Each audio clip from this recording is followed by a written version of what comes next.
What's up, everybody? I'm Doggie Diamonds. I'm here. About to get into this fire interview, but before we do that, you already know if you need promotion of your product, your t-shirts, your YouTube, whatever it is, for only $100, I can promote you on my platforms. That's my X account, my Facebook account, my YouTube community, my Instagram stories, and my Threads account, all at one price. But remember, this is a single post. If you want a campaign, that's something different. This is one single post on everything at one time. Let's go.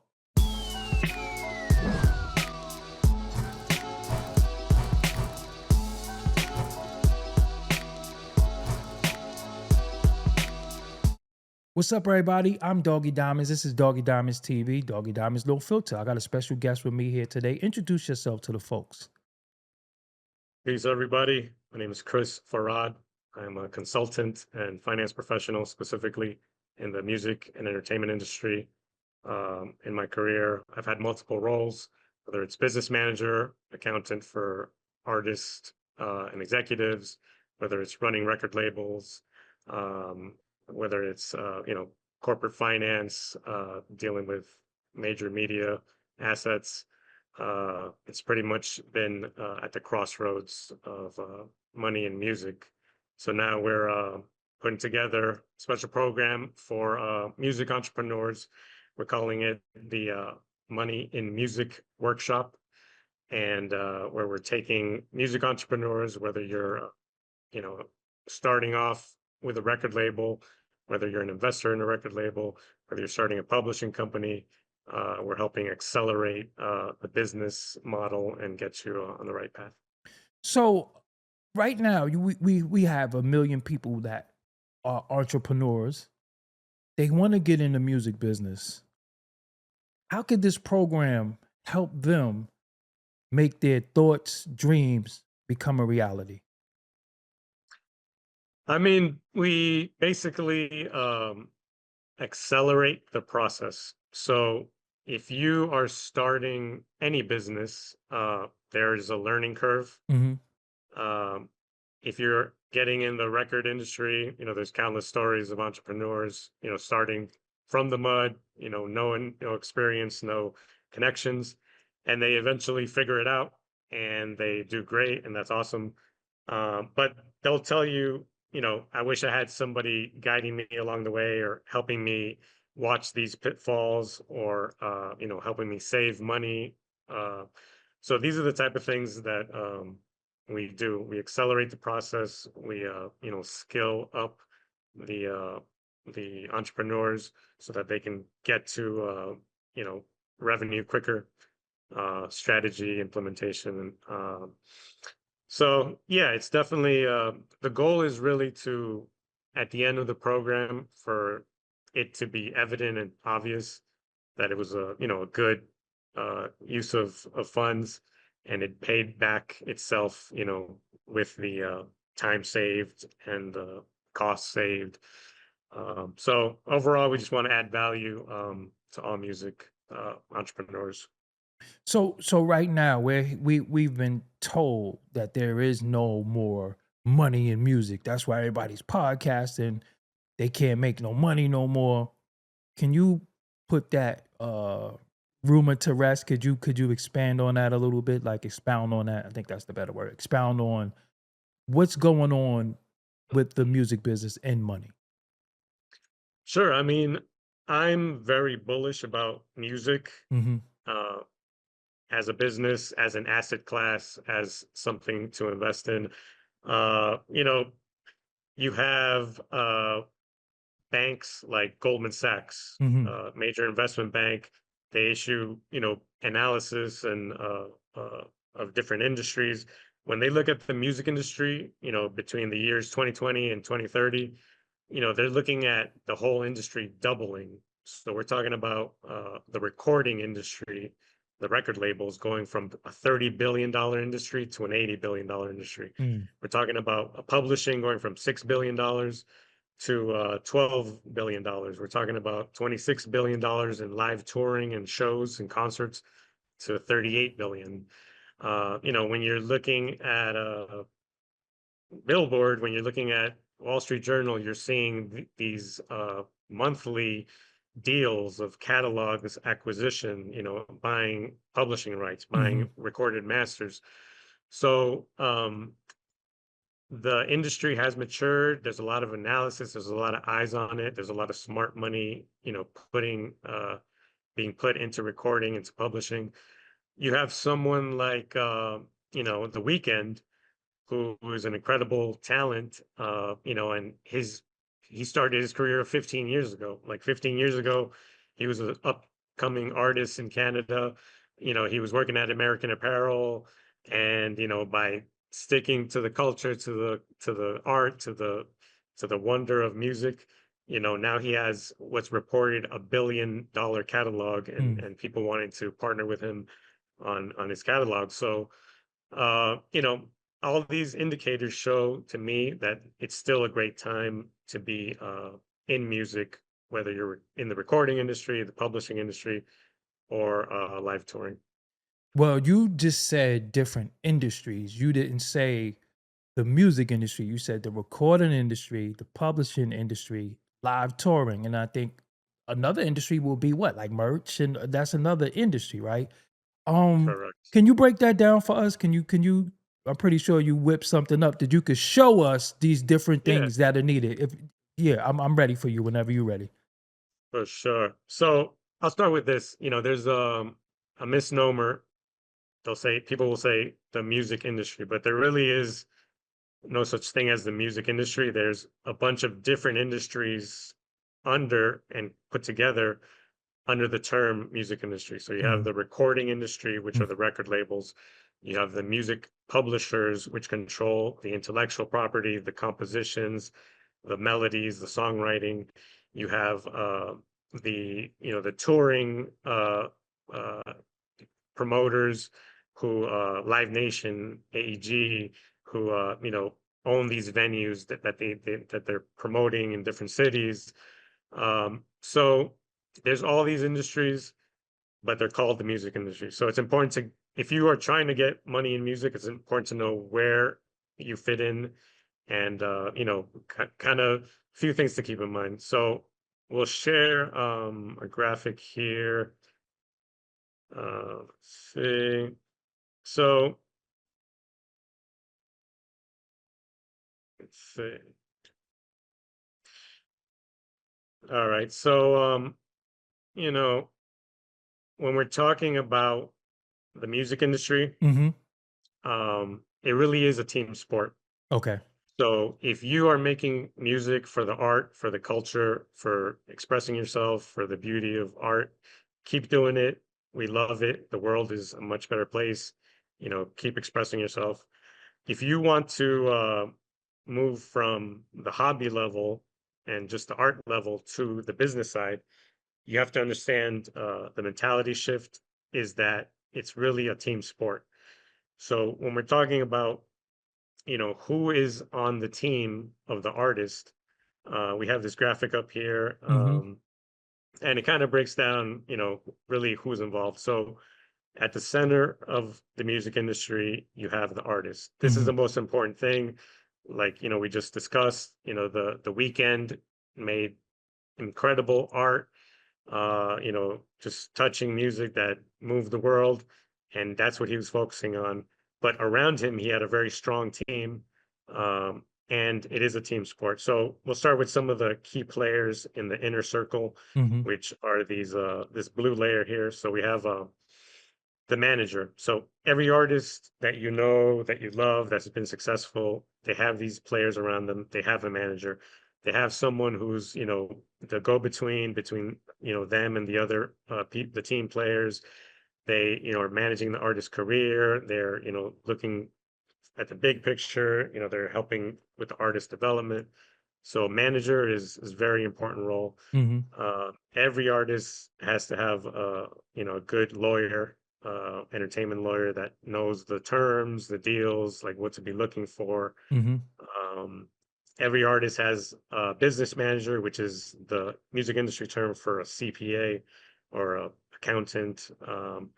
And this is a role that I played for a while in the music industry, as being one of the inner advisors uh, to artists, and as part of the inner team. So you have also the booking agent. Hmm. Uh, if you're a performer, the booking agent is the one getting you shows in different markets, routing your tour, getting you to open up for another artist. So that's a key member. And then finally, you have just the staff which support the artists. So this is security guards, publicists, homies, the staff, the crew. This is that bucket here. Um, so yeah, so we're seeing an inner circle Hmm. of advisors, um, which are the core team, and then you have the outer layer, which are the partners. So these are the people who are going to help you monetize and make money off your art. And so if you're an artist, if you're a recording artist, a producer, knowing, having a relationship with record labels Hmm. uh, is key to getting money in music. Publisher, if you're a songwriter, if you're a producer, if you're making hooks, having a music publisher to help collect those checks is very crucial. Um, if you're a performer, knowing and having connections with show promoters that are booking you in these different markets. Um, and then you have, merch partners which help monetize your intellectual property, your logos, your image, um, and anything merch related. So as we see, there's a lot of people involved, and it really is a team sport, and it's key to surround yourself with quality people and key people that can, you know, you say to make better omelets, you need better eggs. Hmm. So when you're dealing with your staff, with your team, Hmm. you're dealing with really two factors: a skill level and a trust level. So a lot of times, younger artists, rappers will bring people around them that they trust a lot, Mm. but they might not have the skill level because they're just new to all this. Right. Or they can get involved with people who are very skilled and not trustworthy. And then you have other stories that we've heard about. So the important thing when you're looking at advisors, when you're looking at partners, is that balance of trust and skill level. And one of the things that we do with the Money and Music Workshop is if you're an artist and you have people with high trust level, but their skill set might not be there, Hmm. we skill them up in that 90-day period so that you have someone that's trustworthy and knows, you know, the lay of the land, and you can depend on them. So So that's so yeah, so right now, you broke down something that's very, very vital because everybody thinks that they have this thing. How important is it for artists to find these different components? Because sometimes they have the homie who's the staff, he's the business manager, he's the booking agent, he's the Instagram guy. How important is it to find different key components to make your inner circle? It's important, and before you have success, when you have success, everybody wants to be a part of it. Everybody Right. wants to be involved. Before you have success, it's hard to have people buy into it. So, if you're starting out, a manager is key. That's like number one. So it's like, um, you can at least, you know, put someone there that's of uh, trust again. Hmm. Have them, learn, again, YouTube University, you can read, you can, you know, so yeah, Billboard. So um, I would say you definitely need these people in place. Sometimes you can put a placeholder there that's going to get you to a certain level, and then sometimes people trade up, or in their perception trade up.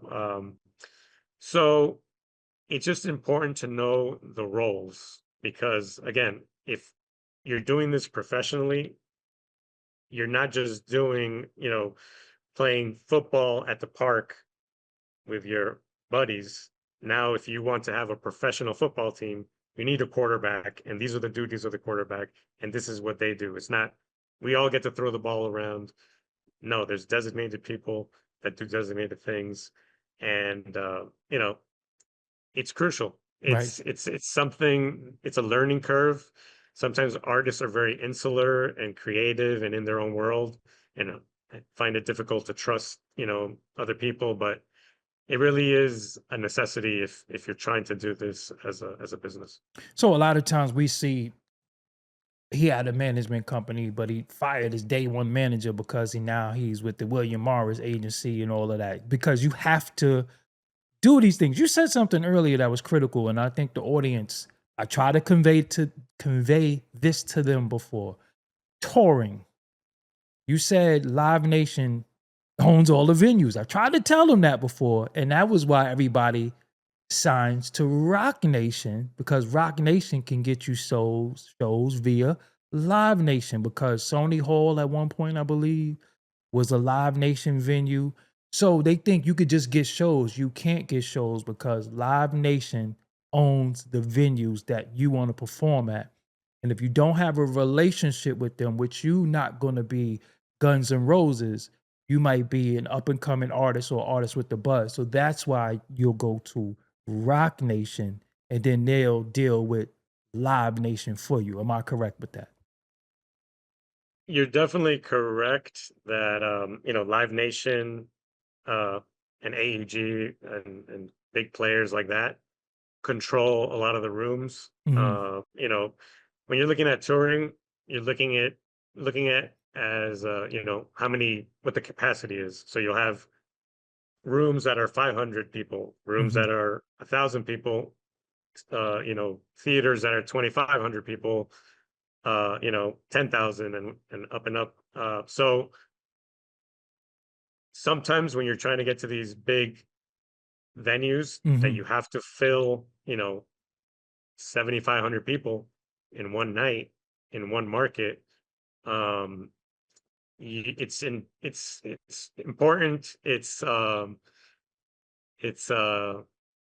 it's wise to have a strategic partner. Mhm. So yes, to your point, Rock Nation teaming up with Live Nation was a major strategic play because you have a partner who controls access to the rooms. But at the end of the day, you still have to fill the rooms. Right. You could have Rock Nation, backing you up and Live Nation, but if you can't fill 500, seat club, then the numbers speak for themselves. Right. So Right.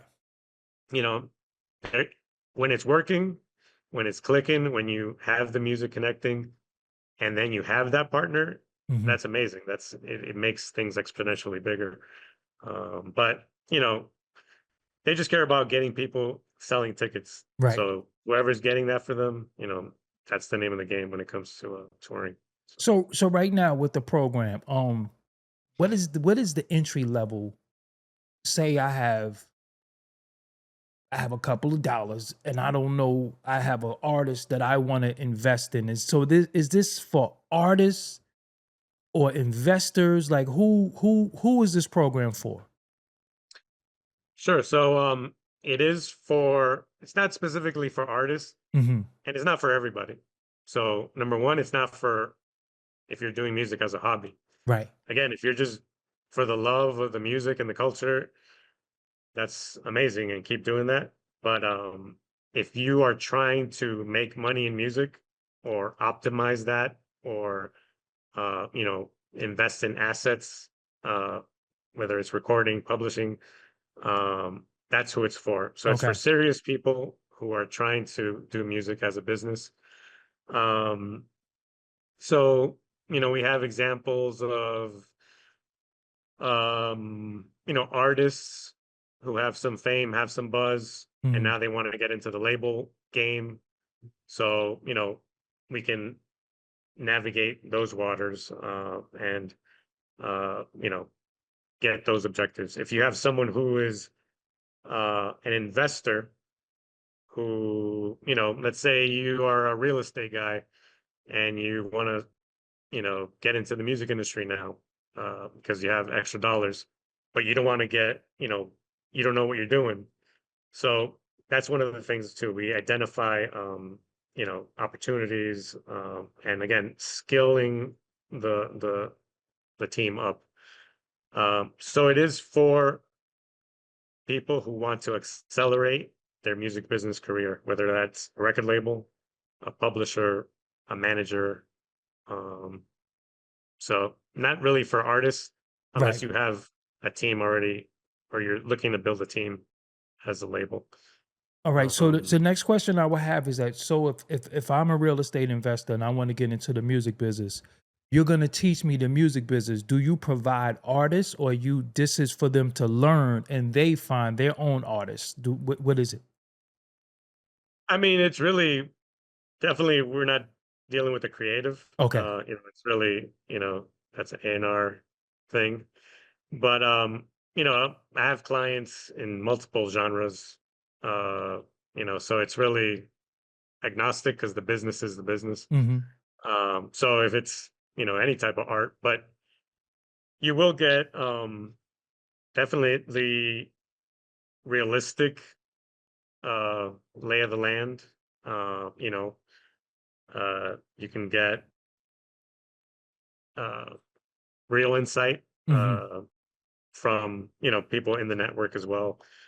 Um, but one thing I will say is that uh, actually, one thing we can do Mm-hmm. is I want to share something with you as Okay. well. Um, One of the key things if you're investing in music Mm-hmm. is really identifying the income streams. Okay. So, to your point, if you are someone from an outside industry coming into it, Mm-hmm. you want to know how is this going to make music? How is this going to make money? Right. If I place X amount of money, where is it going to be derived from? So we covered earlier the team, Mm-hmm. right? The Mm-hmm. team and the partners. That's the number one message for anybody trying to make money in music. Getting that team together, getting that team right, and making sure the trust and the skill is high. The next thing is what we're talking about, which is identifying income streams. So, like we were talking about earlier, you have different industries with different ways to make money, and we're all calling it the music industry. Okay. But here, on the screen we have 50 ways to make money within the recording industry, the publishing industry, the touring industry, merch, and ancillary. So if you're coming into the game and you're saying, I want to have a record label and I want to be in the recording industry, these are all the different royalty streams. You have uh, royalties from the sales of, physical, digital, you have interactive, uh, you have YouTube royalties, you have licensing for, film and TV, you have SAG-AFTRA payments, you have, international royalties. So when we are working with clients, we identify what the objective is, what industry they want to be in, what are the opportunities, you know, what are the royalty streams, income streams in that industry, and then positioning them, for success. Whether it's again to collect these income streams, Mm-hmm. you have to register for different societies, different collection agencies. So just even knowing where to register is a, a real time saver. Um, where you'll eventually figure it out, but if you Don't don't do it know. Yeah, if you the don't first know. time, Yeah, yeah, yeah. Because it's funny that you're saying that, because a lot of people really just do like sound exchange, and then, they don't even know that it's so many, it's probably like 13 places you gotta register. They'll think it's this. I was on sound exchange, but now they lost out on other things. So you help DJs as well? um, I mean, DJs are really they can function. I've had DJ clients, Okay. and they really function a lot as producers. A lot of them are Okay. producers Okay. making beats. Okay. So they're in the recording industry on that level Okay. because they're making money. The labels are cutting checks to them for the beat. They're in the publishing industry because they're songwriters and melodies. So they're collecting checks from publishers and from BMI or ASCAP or these performing rights societies. They're also in the live touring I'm about to say, industry yeah, because they're some of them doing are big. shows. Yeah. You know, there are entire talent booking agencies strictly for DJs. So, a producer can dabble in a lot of these different, uh, industries. Right. You so again, it's important to know that's even an option for you. Right. Or to again because a lot of things is we're not reinventing the wheel. Right. Everything has been done, and there's a lot of precedent for everything, and there's really a few changes, like the technology changes, the distribution platforms, but a lot of the key things stay the same. So, you know, it's really knowing what's available. So again, having a good team, number one. Number two, the income streams and knowing what's available to you and knowing how to get access to those checks to maximize your money in music. So basically, Uh, with the Money and Music program, you're able to take a team from A to Z that started with the talent, everything around it. This is your team. This person does this. This person does this. This is the information you need via the program, the workshop, and then y'all off to the races. Because I think this is important because a lot of people, even though I speak to, they argue with me. And I'd be like, bro, I've been doing this since I was 15 years old. Like, I really know what I'm talking about, but they just think I'm somebody on YouTube. So I'm glad. Listen, I'm so glad that you're here because you reiterated some things that I've been saying for 20 years. Like, your manager is not your booking agent. It's not your lawyer. Your manager is not your business partner. Your manager is more like your assistant, somebody to keep you, yo, you got an appointment this time, this time. Yo, you got a show. Make sure you get with your agent. Then you have role managers. You have different people who play different roles. An important thing that you said, as long as they have the trust factor and you know this person is for you, then you, via the program, can give them the skill because a lot of people have the trust, but they don't really know what they're doing, but they mean well. So via the workshop, you can show them, well, this is what you need to do. This is your job. These are percentages. This is what you should be looking for. And I think it's important because you are the first person that's actually talking about the music industry, right? Because we have all these rappers with podcasts, all these executives, ex-executives. They don't talk about music. They talk about what this person said and this person said. And I've said plenty of times, I think it's important that we learn the business because there's so many ways. If you're a rapper and you had hit records, there's no way you should be broke because there's so many different revenue streams that you should be collecting money from, but they don't know. And that's where this workshop coming, even for established artists, because I want to let them know you don't have to be an upstart artist. You can be somebody who's established. You can still join the workshop and learn some things. Am I correct? Absolutely. Right. Um, yeah. So team, the income streams, and the third thing I would recommend Mm-hmm. for anybody trying to get money in music is get a sense of, the legal and the finance. Mm-hmm. And you don't have to have a law degree, you don't have to get a CPA. You can break this down to like one page Mm-hmm. just so you know the mechanics. So let me share a little bit of that with you as Okay. well. So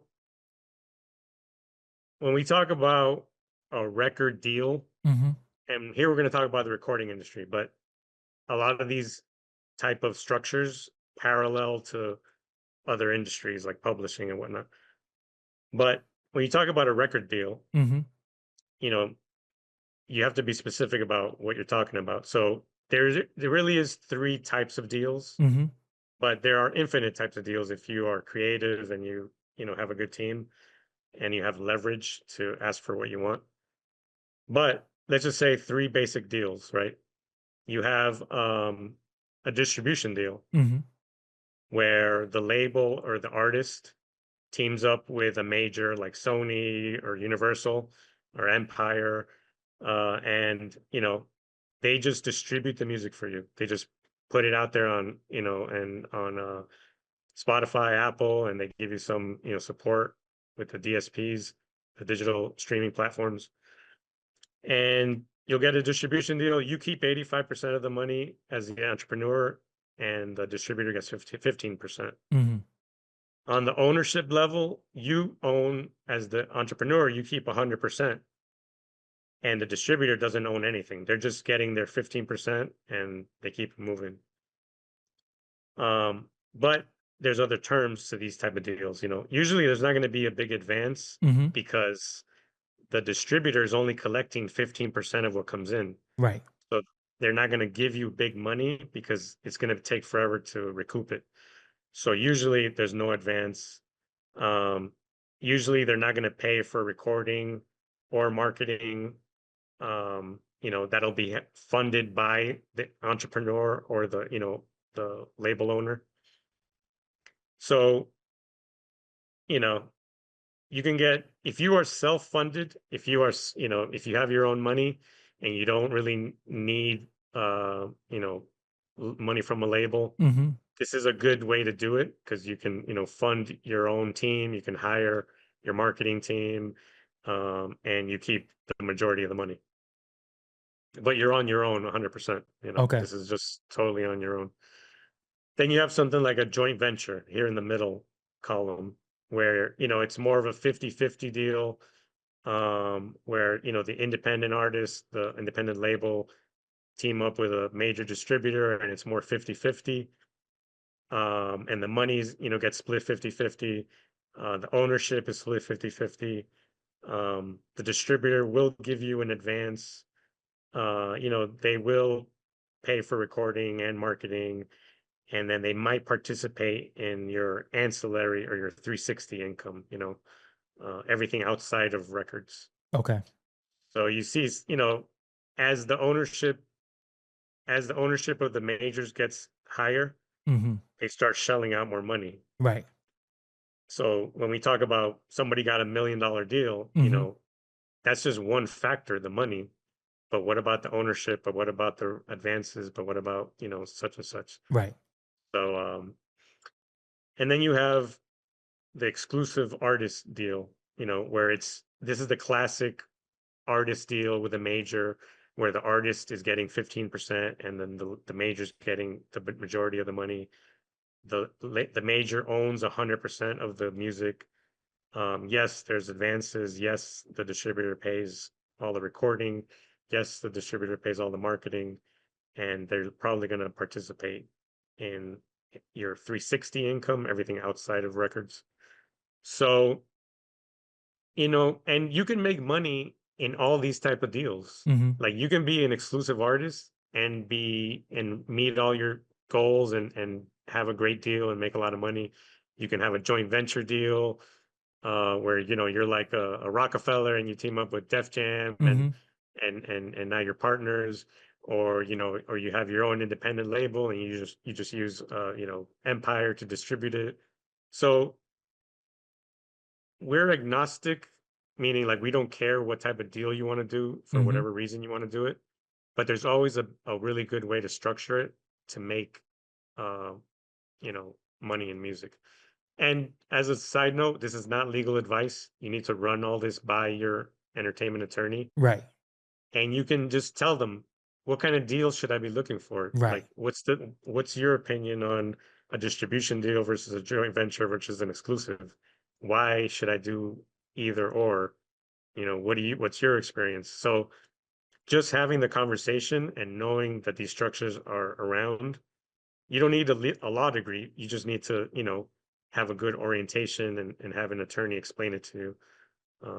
So So we would have, okay, distribution is I got everything. I just need you to put this out for me. Right. Joint ventures, I got some stuff, but I'm gonna need a little bit of money to help me along the way. Right. Exclusive artist is I need some money and you can have the music. Yep. And I want to be famous. And I And I want to be want to, famous. Yeah, that's everything in a nutshell. So yeah. yeah, like you broke that down correctly because joint venture would be like a Rockefeller situation. So when Drake signed, did he eventually sign as an exclusive artist? Because you can renegotiate, or did he do? He didn't come in as a joint venture, right? The thing that happens is, I'm not, I don't know the details of Of the his Drake deal. deal Mm-hmm. aside. I'm not part of, advising any of them, but from my understanding, you have someone that's Drake who is signed to Young Money, Mm-hmm. who is, has a partnership with Cash Money, who has a distribution deal with Universal Records. Mm-hmm. So there's all these levels, but that's for the artist Drake. Right. But then Drake or Aubrey, the businessman, can go to another distributor, to Warner, and say, I want to launch OVO Records Mm. and I want a distribution deal. I want a joint venture deal. I want whatever type of deal. So I can put out my own artists like Party Next Door. So I can put out McConan. So I can put out The weekend at one whoever, point. Mm-hmm. The Weekend. So that's how that works. Like Okay. Drake, the artist, is under a layer of, deals. Aubrey, the businessman, has a joint venture for a separate deal that has nothing to do with Drake, the artist.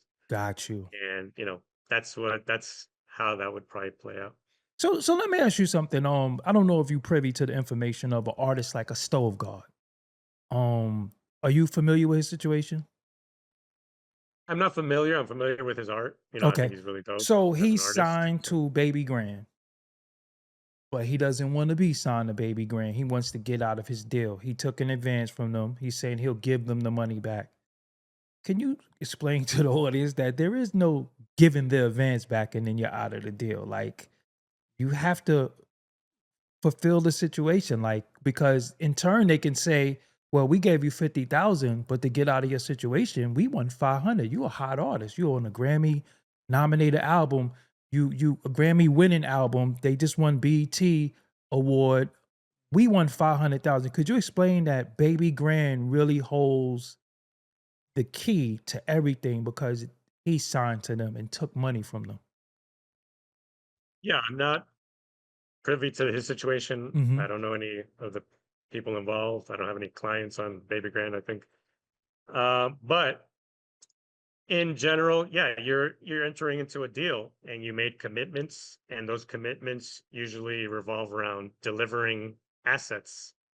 So if Baby Grand is the label, they took whatever amount of money and they invested it hoping for a return on their investments. So Hmm. if they put up 100,000, they don't want 100,000 back. They Back. want a return on their investment Whatever they because decide to. It doesn't have to be. It could be 2 million. They can ask for what they want because now they can go to what you might project it. If you leave, you might sell 2 million because you was on the Clips album. Am I correct with that?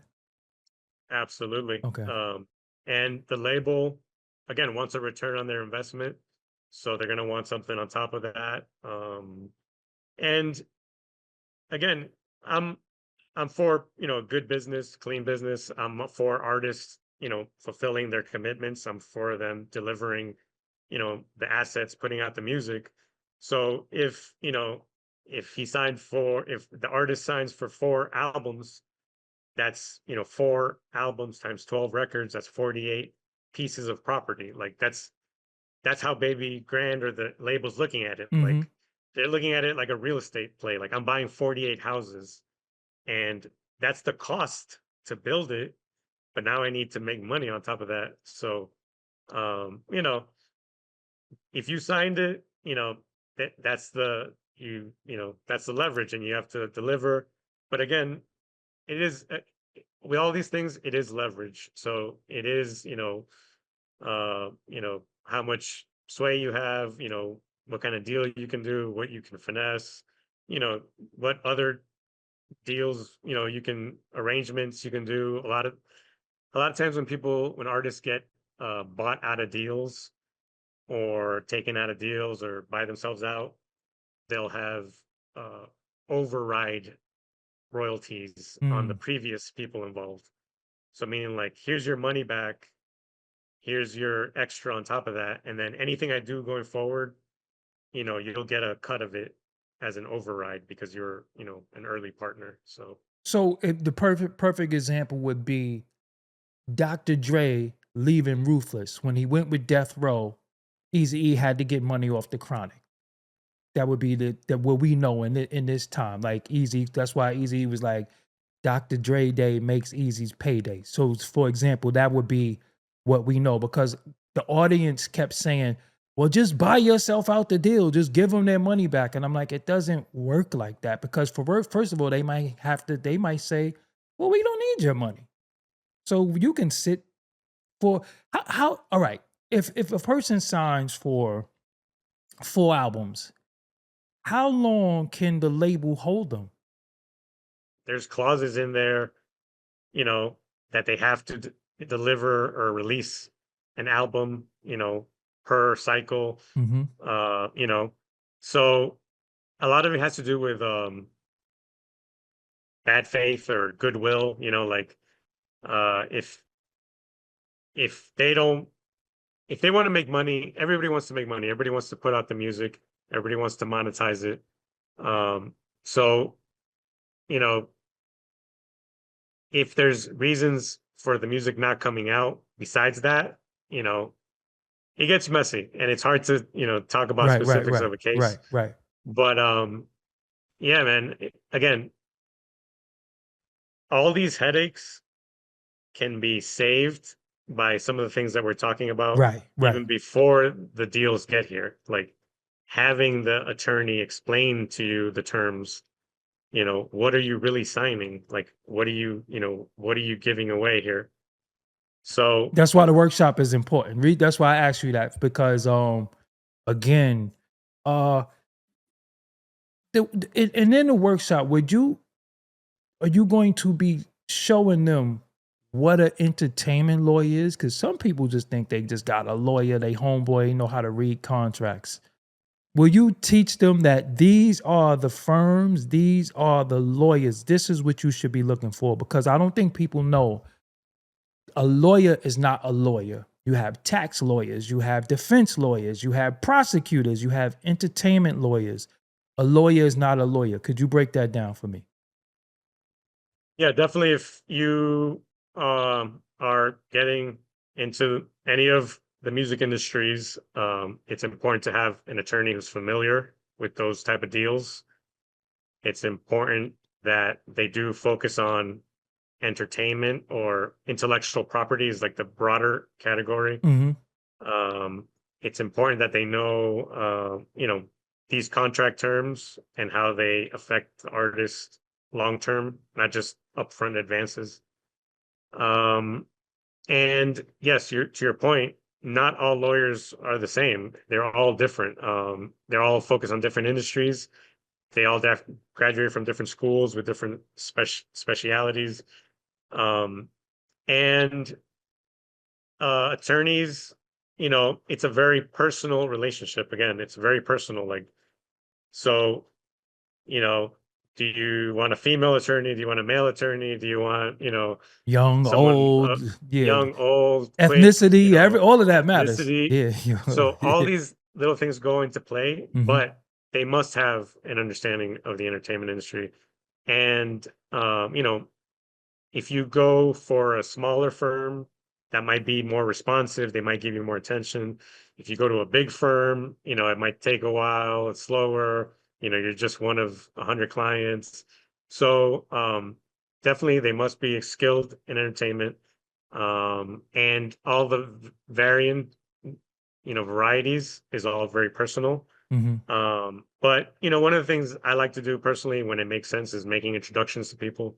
So it's like, hey, you kind of fit this type of person, let's make an introduction if it makes sense. So again, you don't have to know the law. You don't have to have a law degree. You just, as the entrepreneur or the investor, you just have to know some of these basic structures, and to your point, identify a qualified entertainment attorney to advise you. So the other thing, so again, we covered the staff, the crew, Mm-hmm. the team. We covered the deal structures. We covered the income streams, Mm-hmm. identifying where you can actually make money. And then we're going to go into briefly on the actual money, the budgets, Right. like, and again, this doesn't take, what we like to tell people is like, you know, being an entrepreneur is hard. It's very, Yes. very hard, Yes. but it doesn't have to be complicated, Right. like we can simplify the process, but it's still, very difficult. So let's take a look real quick Mm-hmm. at the money side. So when we talk about artists being in debt, being unrecouped, owing the label money, it's only coming from an artist advance that they got, Mm-hmm. whether in cash form or a chain or a car or whatever Mm-hmm. they gave you as an advance. Mm-hmm. It's going to be the recording budget, Mm-hmm. and it's going to be the marketing budget. That's it. These are three buckets that all the money's being spent. So when they say, oh, why am I unrecouped? You only got to look in three buckets to see like why you're unrecouped. And this is what you Um, teach in the workshop. yes, Okay. and something that I just want to highlight for Okay. you know entrepreneurs now and artists. So when we talk about a recording budget, we're talking about what does it cost to get the album done or the EP done, or these 12 records done, to record it, to pay the producer, to pay the studio, to pay the mastering. So, if you're starting off and you are, this investor and you want to be and you want to sign an artist and you want to spend money, this is a modest budget. This is, you know, if you take this to a major, if you're talking to anybody in the recording industry, this is very modest. This is like almost bare bones. Yes. But you can see how things go off the charts. So you have producer fees. How much are you going to pay your producers? You have 12 records, 11 records, whatever it is per track. Is it 2,000 per track? Is it 5,000 per track? Do you have a Pharrell beat that, Right. one of them is 100,000, Right. and the rest are 2,000? So your producer fees is what, takes you in debt on the recording budget. So, when you flew to Miami, when you flew to LA, when you went into this studio, when you had this, the hotel, all of that is, recording budget Mm-hmm. related. Your production fees, your side artist fees, if you have a feature, uh, someone's getting paid for that. Studio costs, when it's just the recording of the music, whether it's the mixing of the music, actually mixing paying the mixer, the fee, the actual staff, not just the studio time. We're talking about equipment rental, purchase of equipment. We're talking about mastering the records once they're done. If we're being generous and there's only 2 samples, minimum, you're talking about 5,000 per sample minimum to clear it, Right. if you're lucky. And then travel again for recording, a trip to LA, a trip to Miami, So right there, this is bare bones skeleton. It's You're being very $80,000. generous right now, Chris, because Very. I would quadruple this. But go ahead, go ahead. You're being this is like for a demo, like right now. Like this is an indie artist dream right here. But it is I can look right now and they'll probably take mastering out because nobody wants to master anymore. That's a problem. 2,000 a track, they be beating producers, but they're gonna get you on the traveling to record. If you want a side artist, like he said, because most of y'all want a Jada Kiss or an artist like that, that 10 can go to 60 or 100 at any given time. Even the production fees. You might want a top song from an artist. And equipment rental is important because it might be a studio where they got to relay the thing, but they don't have set equipment in the studio. So now they have to rent an MPC live. They have to rent certain things. So that and then depends on where you're recording at. Now, Chris, I Mhm. want to tell the audience, because you put up studio costs, right? Yep. But the label that you signed to might want you to record in a certain studio, and that don't cost $1,000. It costs $1,000 an hour. There is some Absolutely. studios that can run you like that. So we got to let them know that he was being very generous, but this is a great breakdown for you as a startup. This is great. Go ahead, though, Chris. I didn't mean to interrupt. Yeah. So yeah, to your point, I mean, they're gonna get you on the travel, the Yes, town cars, the sprinter vans, food, all of that that is. alone. Yep. And so bare bones, you're already spending 80 grand Right. just to Right. have a fighting chance, Right. and you're not even marketing it, which Oh, is where we're getting to next. right. Here we have the Goodness. marketing budget. So this is a $250,000 budget. Mm-hmm. And this, again, you take this to a major and you show it to them and you talk about it. And these are all reasonable numbers, which can be, put more here, change this here, change that Mm-hmm. there. But Mm-hmm. this gives you a scope of how you Right. can spend 250, quickly. Um, so yeah, photo shoot. You need photo shoot. You need something high quality, you know, 10 grand there, on just like real professional stuff. Right. Wardrobe, again, travel to the photo shoot. And but I don't want to stop you, but I wanted to say this about the photo shoot. Some people only respect certain photographers too. Tell them that, because you can't just take with your iPhone. It is certain photographers. Early on, it was um Ernie Daniel Ernie Ernie I forgot. I can't pronounce his last name. It was him. It was damn. Pacioli, yep. Yeah, it was a lot of them that were doing all the photo shoots. And if you didn't get your photo shoot done by them, they didn't really respect the photos like that. But continue.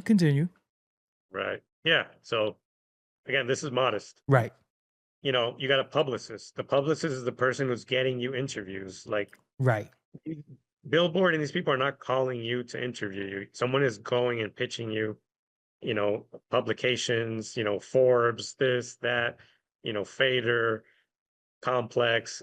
They're actively being pitched by publicists. right, So if you're releasing a project, whether it's an album, an EP, you got to have a publicist on retainer for 3 to 6 months, right, and someone that's quality, someone that's really in the game, they're going to be 5,000 a month. I mean, and you're going to get those looks that, oh wow, they got a big look. The audience thinks it's very organic, but that was a publicist doing that work. right, um you know so then you have bio, press assets. Somebody's got to write up your bio, somebody's got to put your uh you know EPKs. That's not a real big thing anymore, but just your press assets that you hand out to the press. Some people have creative directors on board that kind of give the whole release, the project, a feel, a look. They streamline it, they give it a vibe. So creative directors is a thing that's been more popular recently. And that's a marketing expense. They're getting paid 5,000 a month for 3 months. You've got artwork and design. You've got logos, you got album singles, you got thumbnails. You've got all these things that still take a lot of time and effort. You've got events, you got parties, you got listening parties, you got release parties. All of that is marketing. You've got videos, 3 videos, 15,000 a pop, and this is on the high end. right, right, right. People are spending 5,000 on a video and getting super high quality, but this is just it's just still, again, decent Yeah, because for. I would take the video production and put it on a party, because when they go in that strip club and they throwing out $20,000, that is out of your budget. That's not out of that. So we could take the video production and bring it down and put it over there into the listen and release party when they in the strip club throwing that money. Yes, that's out of the budget. But continue. That's out of the budget. Yep. Yes, sir. You got the videos. you got digital marketing, which has been more important than Mm-hmm. ever now. And digital marketing is bleeding into publicity now. So Mm-hmm. Mm-hmm. these worlds are kind of meshing, but you need someone putting your advertisement, getting your Facebook ads, getting your YouTube ads together, driving the traffic. So digital marketing, you're paying someone minimum 2,500 a month for 6 months, to put ads together, to have artist and music discovery. And you got radio promo, which is still a thing. It still Mm-mm-mm. takes money to get your music on radio. DJs are not just playing your music because they like it. Mix show DJs have a lot of leeway. They can put music they like. They can put, music that's cool or up and coming. But when you're getting into major categories, you still have to, get involved with radio and, just jingle bells and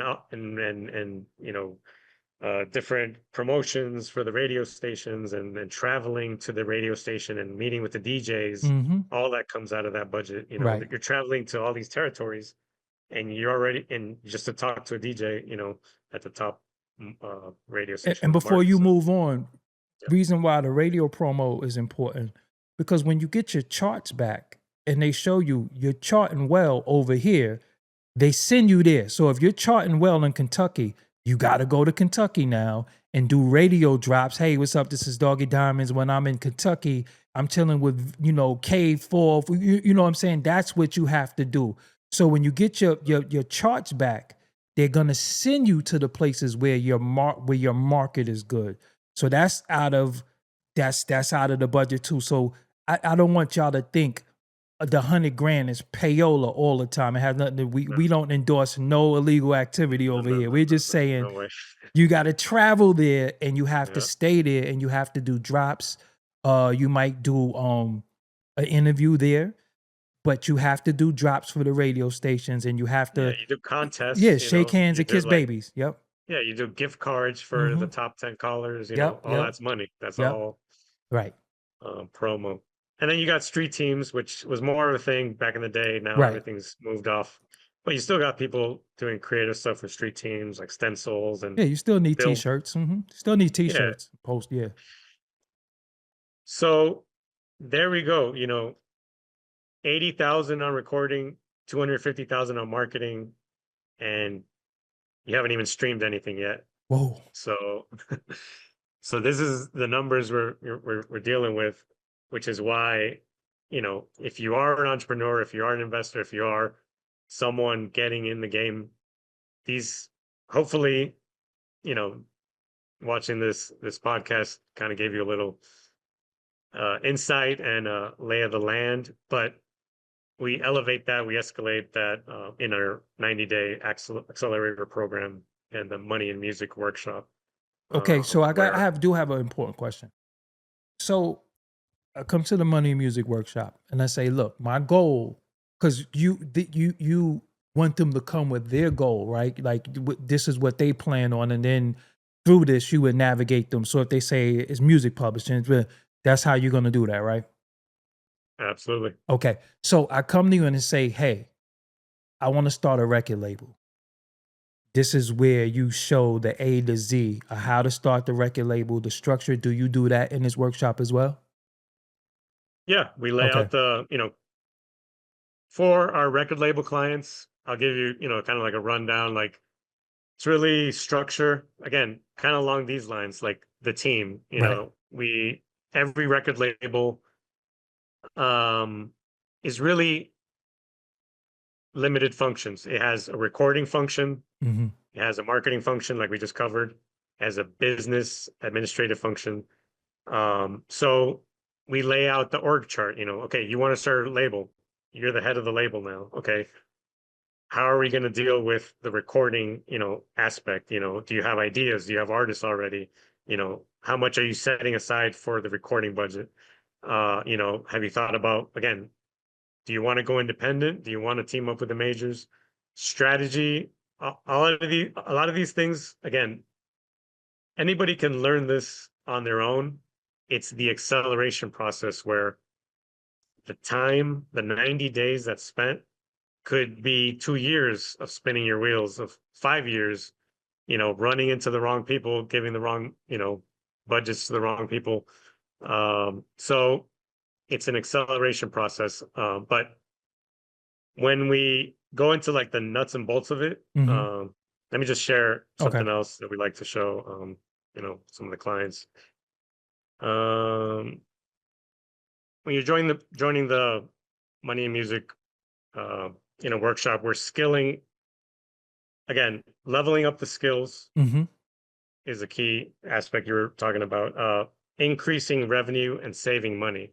So we're identifying these income streams and we're saving you time and money and teaming you with, the right people, the right team, the right vendors, to, again, this is a numbers game. So increasing revenue, saving money, saving time, leveling up the skills. And then during the 90 days, it's also just being on call, whatever's needed uh, from uh, from us during that period to Hmm. accelerate the process.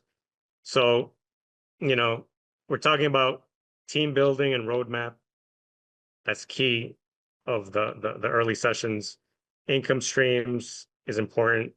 How to monetize it, where to register, the business affairs side, what type of deal structures you want, what introducing you to attorneys and legal team, so you can get a good sense of what's out there.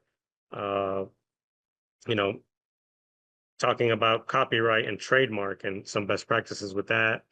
Um, and then when you're there and you're about to release the project, we have a lot of turnkey tools. So these are like tools that you use again to monitor the progress of your label, to really check that all the numbers um, you know are meeting your expectations, Hmm.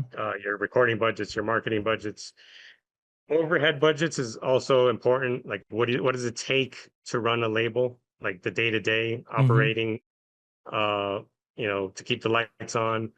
Uh, we've got A&R admin sheets, different templates, different metadata tools that you can use. So when you're submitting your music, what's the best way to do it? What's the best way so that it doesn't get kicked back on the data side? So it's a very broad skill set, and it's Hmm. a broad uh, scope, but we can zero it in on whatever the goals are of the entrepreneur, Hmm. and what you what your goals are in the specific industry, whether it's recording, publishing, ancillary, touring, or merchandising. Okay. So, the next question that I have for you before we close out is this, of course, it's virtual. Is it a database that they'll be able to log into? Is it a worksheet that they get? Is it a PDF? How are they enrolling into this program? Um, you'll visit moneyandmusicworkshop.com. Okay. Uh, Which would be the first pinned comment, also in the description box. But go ahead. and from there, just reach out to us. Okay. We'll schedule, an initial call. We'll see what the goals are. And if we can't help, we're not gonna really get involved. Like we're not here for that. Like Right. the real goal is for you to see the value, to quantify the value, to have it make money for you, so Hmm. that you see the actual, oh, this was actually a good spend. Um, so uh, yeah, I mean, moneyandmusicworkshop.com. Reach out to us. We'll have a discovery call. We'll see what the objectives are. And then we'll craft something specifically for you. And again, it's not for everybody. Right. And we're okay with that.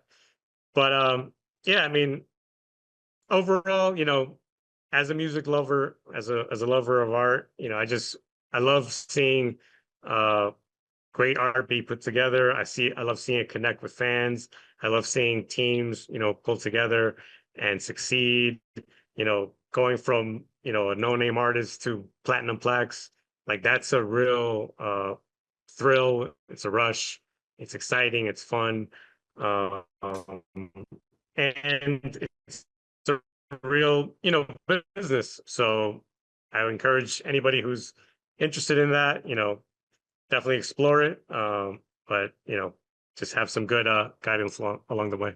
And he didn't name drop. We ain't gonna name drop. He has worked with some big artists. We ain't gonna do all that, but he's worked with some big artists. But in closing, I wanted to say this is the key to an outsider of the industry that wants to know, that might have the resources and they want to invest to get on the inside and learn now, hands on. This is what you got to A, B, C, D, all the way to Z. After the 90 days, they're ready to go out and get their own money and run their own company, whether you are a music publisher, whether you're a producer, whether you're actually the recording artist who's investing in themselves, or you're somebody who wants to start a record label. Am I correct? Yes, sir. Okay. All right. So that's really it. Do we need to cover anything else? Did we leave anything? Did we leave any stones unturned? Anything you want to add on before we go? No, that's it. You know, if we can just keep focus on these things, you're going to save yourself the biggest headache of life. And again, focus on the art, focus on the music, make the best art possible. And I think your fans will find you. Okay. So by the time y'all see this, the URL is going to be on the screen. It's going to be the first pinned comment. It's also going to be in the description box. So if you like what you've seen today and you think it'll work for you, I think it'll. I'm like, where the hell was you at 20 years ago? You know, because, you know, I want them to understand, like, this didn't exist, man. Like, you had to know somebody who knows somebody who knows somebody. Nobody was teaching anybody anything. And like I said to you earlier, we have all these artists and all these fake, well, former executives, and they have podcasts, but nobody's really giving the A to Z like you are. You know, nobody has anything to offer. And I was actually going to, it's funny that you're saying this. I went to the Black Effect podcast thing and I was like, you know, where's the workshops? Like, you know, we need workshops in this industry. So this is perfect timing. And I think everybody, if you're an artist, or like I said, you're an investor, or you have artists and you haven't really been seeing your ROI, return on investment, or you've been putting money in places, but you don't know if that was a good idea, join the workshop and then you'll get more information on what you need to do. This is not something that you could learn on chat. This is not something you could learn on YouTube. This is from somebody who's did it, doing it, and can show you the way. So Chris, I thank you for joining me today. Let's see what happens. Yeah, hopefully. Yes, and this is not the last time they're gonna see you. We gonna have to, you know, spin the block on this and see, you know, once these clients start showing up, we're gonna be able to show on that. And again, don't be. Do you have social media you want to give out, or the internet, or the website is better? It's really, I'm not on the socials like that. Right. You know, the consulting we do is one-on-one. Okay. And it is, you know, it is not electronic. It's not database. You're talking to real people with real experience for that person. Yeah. Okay. So yeah, we're here and, you know, it's adding value. All right. Thank you for joining me. Yo, this is Doggie Diamonds, No Filter. Make sure you subscribe. Make sure you share, like. If you got any good information, man, leave me a comment and look right there. You can see the URL for the website. Don't be playing too, man. Don't call to ask 1,000,001 questions and shit like that. Let's be serious, man. Serious inquiries only. Until next time, Chris, thank you. Peace. Thank you. And make sure you watch these related videos. And if you hit the logo in the middle, you can subscribe to the channel just like that. And you see all my socials at the bottom. I'm on X. I'm on Facebook. I'm on here. I'm on Instagram, and I'm on Threads. And don't forget, Doggie Diamonds did this.